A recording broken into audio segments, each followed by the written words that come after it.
Hello सेवारो सबैजनालाई स्वागत छ। फेरि पनि म आइसकेँ हजुरहरूको सामु नयाँ भिडियो एन्ड भ्लग लिएर।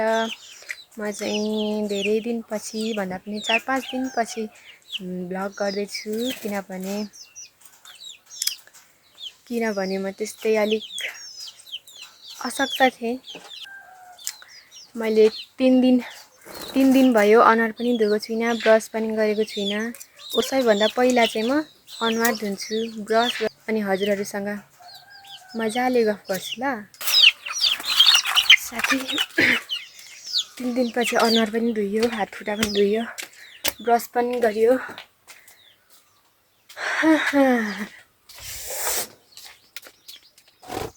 कपडा पनि यस्तो फोरी भइसकेको छ कि मलाई यो के भयो ननुहाएको पनि भयो होला 1 हप्ता जति।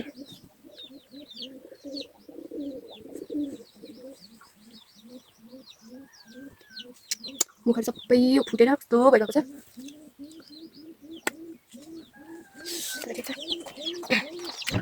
यो चाहिँ मेरो सासूको तरकारी, भात, दाल, अचार। चाखीहरूमै त साथीहरू मेरो सासूले पकाउनु भएको।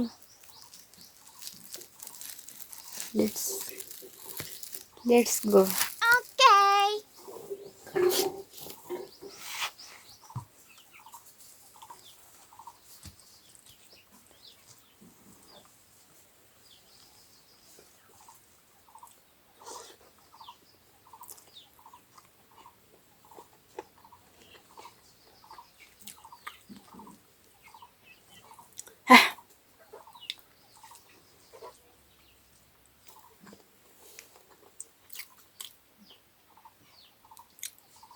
मिठै छ, ठिकै छ। तर यस्तो हुँदो रहेछ कि साथी, जहिले मैले मात्रै पकाएर मेरै टेस्ट मात्रै खाँदाखेरि कहिले अरूले पकाएर दिँदाखेरि जस्तै टेस्ट पनि अरूले पकाएर दिएको एकदम मिठो लाग्ने रहेछ क्या। अनि यहाँ त म प्राय जहिले मै मात्रै बनाउँछु नि त। अनि कहिलेकाहीँ म त्यस्तै बिराम दुखमिराम परेको बेला, म कता गएको बेला चाहिँ मम्मीले बनाउनुहुन्छ, त्यो बेला खाँदाखेरि जस्तै पनि मिठो लाग्छ कि।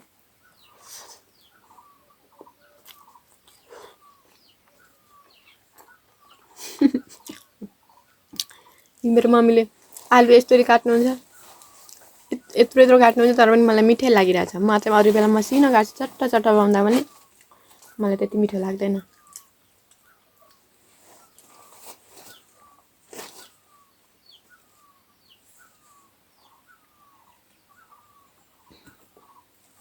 अहिले चाहिँ म लुगा फेरि कपाल सपाल कोरेँ अनि फेरि आइसकेको छु हजुरहरूको सामु। अनि बसेर कुरा गरौँ न। यो कुखुराहरू त दैलो खोल्नु हुँदैन।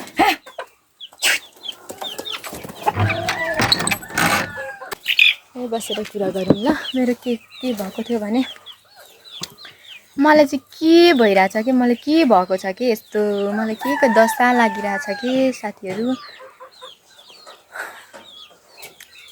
कहाँबाट स्टार्ट गर्नु? मलाई चाहिँ एकदम डेन्जर महा डेन्जर चोट परेको छ। कहाँ भन्नुहुन्छ भने मुटुमा हैन है, कहाँ भन्नुहुन्छ भने भुँडीमा एकदम ठुलो चोट भनौँ कि त्यसलाई के भनौँ, एकदम भुँडीमा एकदम ठुलो पिलो आएको छ। मलाई पिलो 4 दिन भइसक्यो, 4 दिन। यो पिलोलाई म कसरी हटाउँ? के हुन्छ यसको औषधि? मैले उता मेडिकल गएँ, औषधि छैन। स्वास्थ्य चौकी गएँ, केही छैन। अन्तिममा त के गर्नुपर्ने? पिलोको आँखा निकाल्नु पर्ने अरे साथीहरू। म के गरी आँखा निकालौँ? त्यो पनि यत्रो पिलो भयो हुन्थ्यो नि, यत्रो पिलो। म त्यहाँ तपाईहरुलाई स्क्रिनमा पनि राखिदिन्छु हेर्नु होला। मेरो पिलो यस्तो डेन्जर छ त्यो म सोच्नै मलाई जिन्दगीमा यो फर्स्ट चोटी सबैभन्दा पहिलोचोटि यस्तो खालको पिलो आएको। पहिला आएको थियो 1 2 चोटि, तर सानो खालको पिलो आएको थियो। पिलो पनि 2 खालको हुन्छ अरे, सानो खालको र ठुलो खालको। पहिला सानो खालको पिलो आएको थियो, अहिले चाहिँ महा ठुलो खालको पिलो आएको छ। यही बेला भाले पनि कराउँछ, उता पनि करायो। म के गरौँ साथी, 2 दिन 3 दिन मलाई सुतायो ओछ्यानमा। आज म भर्खर उठ्दैछु। के गरी यो पिलो हटाउँ, छुनु पनि सकिँदैन, त्यति धेरै दुख्छ। त्यो दुख्नेको त त्यो यति धेरै दुख्छ त्यो कुरै नगरौँ। यति दुख्छ भनेर पिप पाकेर ब्लड र पिप यति धेरै निकाले अझै सकेको छैन। सुन्नु न, यसले पनि मलाई पनि सब्जी बनाऊ भन्दैछ। ठीक छ, म निको हुँ न, बनाउने त मै हो, खाने पनि मै हो। अनि त्यस्तै छ साथी, सुरुमा चाहिँ सानो डन्डीफोर जस्तो आएको थियो, ठुलो पनि हैन सानो। अनि अलिक चिलाउँदै थियो, थोरै गतारेको थिएँ। त्यसपछि त्यसको भोलिपल्ट यत्रो गाँठो पर्यो, अलिक दुख्नु थाल्यो। पर्सिपल्ट यत्रो गाँठो पर्यो, अलिक दुख्नु थाल्यो। झन् ठुलो गाँठो झन् दुख्नु थाल्यो। अनि मलाई थाहा भयो पिलो नै होला। मिल्सनलाई पठाएँ उता मेडिकल, के पाउँछ, मलम सलम पाउँछ कि के पाउँछ भने, केही पाउँदैन। उपाय केही लागेन साथी। अहिले पाकेर फ्यात्त भएको छ। तर अहिले चाहिँ मैले अलिक निचोरेको छु, उसको के भन्छ पिपहरू निकालेर चाहिँ अलिक सुक्दैछ। तर हेर न, यसले डिस्टर्ब के साह्रो गर्यो। डिस्टर्ब गर्नु मात्र आइपुग्छ हो। अनि पिपहरू निकालेको छु, अलिक सुक्दैछ। तर आँखा चाहिँ ननिकाली फेरि अर्को ठाउँ सर्छ अरे। हेर्नु है लु, अर्को ठाउँ सर्ने भयो। अब यस्तो खालको 1 2 ठाउँ सरेपछि त म त कोमामै पुग्ने भएँ त साथी। कोमामा पुग्नुभन्दा पहिला चाहिँ म यसको के गरी उपचार गरौँ, के गरी निकालौँ भएको छ। यसलाई जति नै सुकाए पनि यसको आँखो ननिकाली निको नहुने रहेछ। यसलाई निकाल्नलाई म के गरी कसो गरी निकालौँ भइरहेछ। घरमा एक्लै भएको मौका छोपेर भिडियो बनाउँ भनेको यो भालेले डिस्टर्ब गरेर भिडियो बनाउन नदिने भयो। उता गाउँको भाले पनि उही कराउँदैछ। अनि त्यस्तै छ साथी, त्यही भएर मैले भ्लगहरू पनि गर्नु सकेको थिइनँ। आज पनि यसो हजुरहरूले मेरो कुराहरू सेयर गरौँ भनेर भ्लग गर्दैछु। अनि म त जिन्दगीमा यो शत्रुलाई पनि नआओस् के यो खालको पिलो चाहिँ भन्छु म आफै। अब ठिक छ, मलाई आइगयो। मान्छेहरूले पहिलाको बुढापाकाले भन्थे ठुलो पिलो आयो भने धेरै पैसा आउँछ अरे आफूसँग भन्थे। खोइ पैसा पनि छैन, पिलोले मान्छे दुखेर हैरान। पैसा आए त यस्तो खालको पिलो त 2 3 वटा भए पनि 9 10 दिन सुती भए नि सहिन्थ्यो। छैन साथी, त्यस्तै छ। अब चाहिँ म अलिअलि फुलहरू सार्नु छ, हो त्यो सार्नु पर्यो। किनभने अब मजाले सन्चो त भएको छैन, तर पनि अब यतिकै सन्चो भएको छैन भनेर यतिकै सुती बस्यो भने त झन् साह्रो भइन्छ नि त। त्यही भएर चाहिँ म अलिकति यताउता गर्दै 1 2 वटा फुल पनि सार्नुपर्ने छ। अस्तिदेखि नै सार्छु भनेको, भ्याएकै छैन।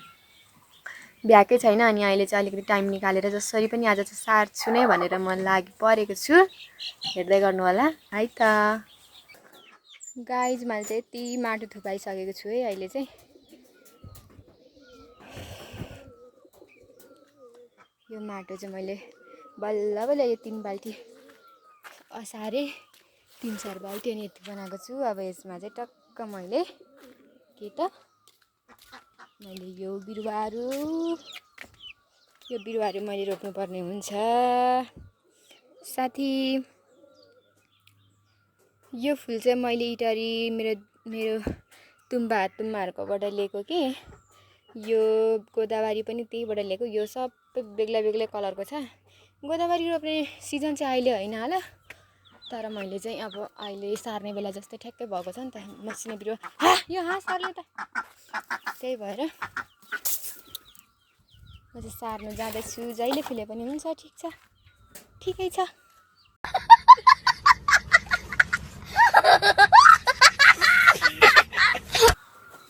म चाहिँ बाख्राको मलमा रोप्छु है प्रायः फुलहरू चाहिँ। हजुरहरू केमा रोप्नुहुन्छ? म चाहिँ बाख्राको यस्तो खालको मलमा पुरा यो कति महिना सबैभन्दा चाहिँ बाख्राको त्यो गिलो मलभन्दा सबैभन्दा मुनिको फुस्रो मसिनो भएको मलमा चाहिँ म फुलहरू रोप्ने गर्छु।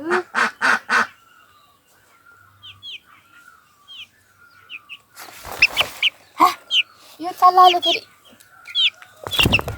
क्यामेरै हल्लाइदियो हौ। फुलहरूको चाहिँ फेरि मलाई ओभर सोख लाग्छ क्या। यो फुलहरू चाहिँ मलाई मनपर्छ। जुनै ठाउँमा गए पनि फुलहरू राम्रो देख्यो भने चाहिँ मलाई आँखा सबैभन्दा पहिला चाहिँ फुलमै मेरो आँखा जान्छ होइन। राम्रो फुल त देख्नै हुँदैन। फेरि माग्ने बानी छैन नि,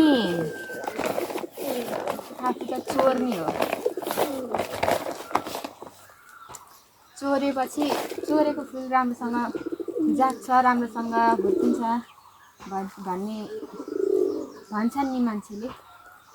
त्यही हो कि हो पनि होला। म त कति फुलहरू चोरेर ल्याउँछु, त्यो चाहिँ फेरि बाँचेकै हुन्छ राम्रैसँग। त्यो बिरुवा चाहिँ फेरि अर्को मागेर ल्याएको बिरुवाहरू चाहिँ त्यति राम्रोसँग कहिले बाँच्दैन, कुनै चाहिँ बाँच्छ, तर प्रायः मरेकै हुन्छ कि मागेर ल्याएको बिरुवा।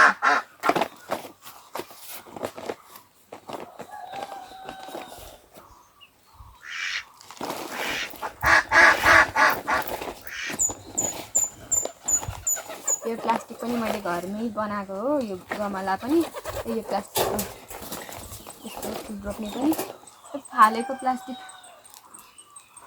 यो काम नलाग्ने प्लास्टिक फाल्नुभन्दा यसो युज होस् भनेर हो कि। त्यसलाई चाहिँ मैले मसिनो यत्रो यो फुल रोप्ने यत्रो काटेँ कैँचीले। त्यसपछि सियो धागोले सिलाएको छु साथीहरू। यति राम्रो गमला बन्छ अनि यति बा यसलाई युज भयो नि त कमसेकम त फाल्नु भन्दा चाहिँ होइन।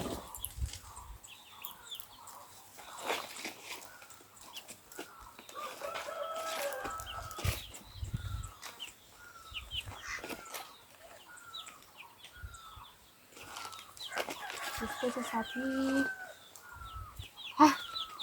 कुखुराहरूले फेरि कुखुरा र बाख्रा भएको ठाउँमा चाहिँ फुलहरू चाहिँ नरोप्दै हुन्छ है। फुलहरू नरोप्दै हुन्छ। बाख्रा चाहिँ अहिलेसम्म बारी नै छ। यतातिर घरमा लिएको छ। यहाँ बाहिरको फुलहरू सबै खाइदिन्छ।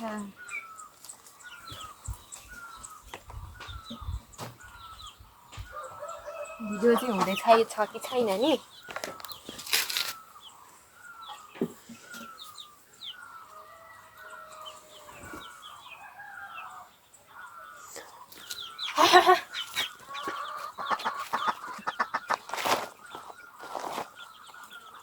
कहिलेदेखि रोप्नु भनेको, कहिले कि भ्याइँदैन, कहिले के कहिले बिरामी। आज पनि बिरामी छु। त्यति साह्रो धेरै त्यति कन्सेप्ट चाहिँ भएको छैन।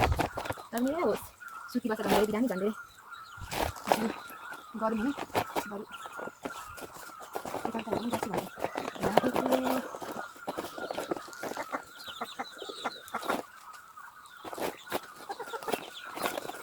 साह्रै लामो बनाएको छु साथी।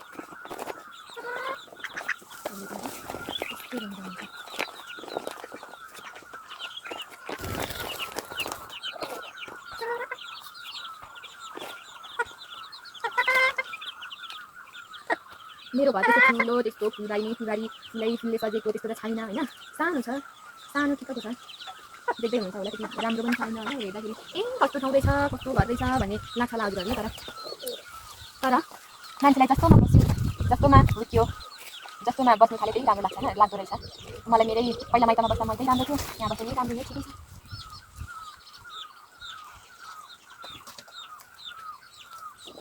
जस्तो जे छ त्यस्तै रमाउनु पर्दो रहेछ। मेरो त यस्तो गर्छ नि, मेरो घर काम छैन, म त्यसमा फुल रोप्दिनँ, म त राम्रो घरमा मात्रै फुल रोप्छु, राम्रो भएको पनि रोप्नु, घर यस्तो चाहिँ के रोप्नु भनेर भन्नेहरू पनि हुन्छन् मान्छेहरू। तर यो फुल भनेको जहीँ नभएको घरमा पनि फुल फुल्यो भने राम्रै देखिन्छ कि, जुन जग्गामा फुलेको होस् छोटै नै घर होस् या त कुनै खाँचेको होस् या त जस्तै नै होस् फुलले होस् राम्रो देखिन्छ। त्यसो भन्दाखेरि भन्नुहुन्छ होला कति मात्रै फुल रोप्ने रहेछ, हामी चाहिँ फुल नै नरोप्ने त हामी फुलै नभएको जस्तो भन्नुहुन्छ होला, तर त्यस्तो पनि भनेको होइन। धेरै पनि मैले तपाईँहरूले थोरै पनि सोचिहालेको भनिहालेको थियो होइन, मान्छेहरू आफ्नो आफ्नो सोच हुन्छ, सोच अनुसारको मैले तपाईँहरूले भनेको हो, त्यही हो गाइस।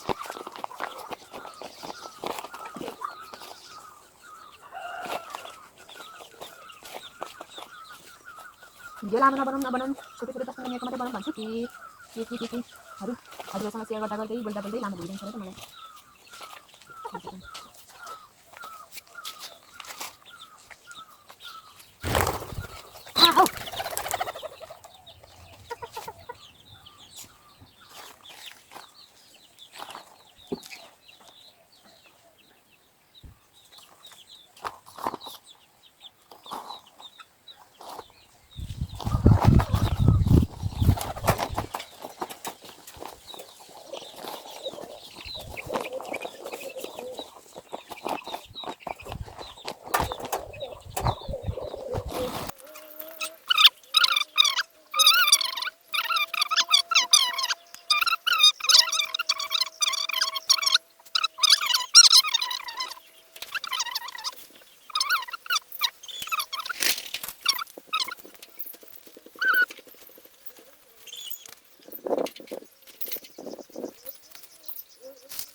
आजलाई चाहिँ म यति नै फुलहरू सार्छु, किनभने मसँग टाइम पनि छैन, रात परिसक्यो।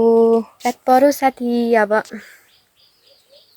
म यो फुलहरू ठाउँ ठाउँमा राखेर मेरो आफ्नो अर्को काम गर्नु छ साथी। त्यही हो साथी, आज यतिन्जेलसम्म हेरिदिनु भएकोमा धेरै धेरै माया साथ सपोर्ट हजुरहरूलाई सधैँ मलाई माया गर्नुहोला, साथ सपोर्ट दिनुहोला। अनि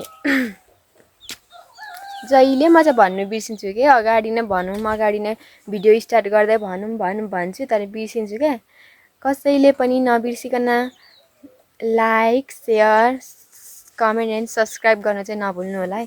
हजुरहरू कतिजनाले आउनुहुन्छ मेरो भिडियोहरू हेर्नुहुन्छ, तर लाइक नगरी जानुहुन्छ कि, मलाई त्यसमा चाहिँ धेरै चित्त दुख्छ साथी। सबैजनाले लाइक गरिदिनु होला नबिर्सिकन। यो भिडियो हेरेपछि त पक्कै भयो नि 1 लाइक त गरिदिइहाल्नुहुन्छ नि, अनि लाइक गरिदिनु होला, सेयर गरिदिनु होला, सब्सक्राइब पनि गरिदिनु होला भन्दै आजको भिडियो म यहीँ इन्ड गर्न जाँदैछु। Bye bye, last of love.